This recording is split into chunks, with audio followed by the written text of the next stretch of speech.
Sir, बराच वेळ झाला प्रश्न काही सुटतच नाही जरा बघा. अरे हा नफा तोट्यावरचा प्रश्न आहे.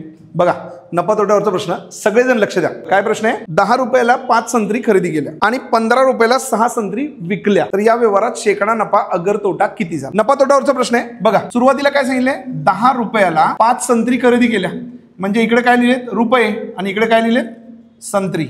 ही काय आपली खरेदी किंमत. त्याच्यानंतर विक्री किंमत बघा, प्रश्नामध्ये काय सांगितले? विक्री किंमत 15 रुपयाला 6 संत्री विकलेत.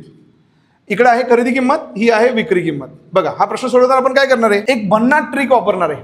2 सेकंदात उत्तर मिळणार आहे त्याचं. बघा, असा तिरका गुणाकार करा, 10 सक्का 60. त्याच्यानंतर हा तिरकस गुणाकार करा, 5 गुणिले 15 किती आलं? 75. आपल्याला शेकडा नफा काढायचा आहे. बघा, 60 रुपयापेक्षा किती रुपये जास्त मिळाले? 60 रुपयाच्या खरेदीवर 15 रुपये जास्त मिळाले, म्हणजे हा 15 रुपये नफा आहे. 60 रुपयाला 15, तर आपल्याला सांगायचं आहे 100 रुपयाला किती नफा. फक्त इथं क्रॉस मल्टिप्लिकेशन करायचं आहे, आणि क्रॉस मल्टिप्लिकेशन मध्ये येणाऱ्या 2 संख्या आपण अंशात लिहितो आणि एक संख्या कुठे लिहितो? छेदात.